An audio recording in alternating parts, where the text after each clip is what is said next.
Hi all, ரொம்ப நாள் கழிச்சு இன்னைக்கு ஒரு லன்ச் மெனு பார்க்கலாமா? காலையிலே சோறு வச்சுட்டேன், அதனால் சோறு கொஞ்சம் ஆறி போய் தான் இருக்கும்.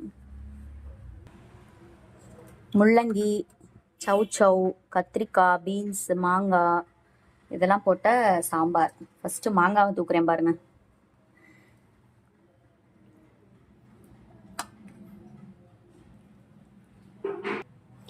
நெத்திலி ஃப்ரை பண்ணியிருக்கேன், நெத்திலி மீன் ஃப்ரை. கொஞ்சமாக மட்டன் கிரேவி பண்ணியிருக்கேன்.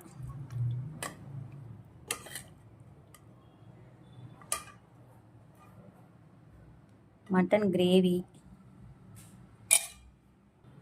அப்புறம் மாம்பழம். காலையில் பிள்ளைங்களுக்கு பண்ண லெமன் ரைஸ் கொஞ்சம். கடையில் வாங்கினா பரோட்டா, அதுக்கு இந்த மட்டன் கிரேவி அப்படியே ஊற்றி சாப்பிட போகிறேன். இவ்வளோதான் இன்னைக்கு லன்ச். பாய்.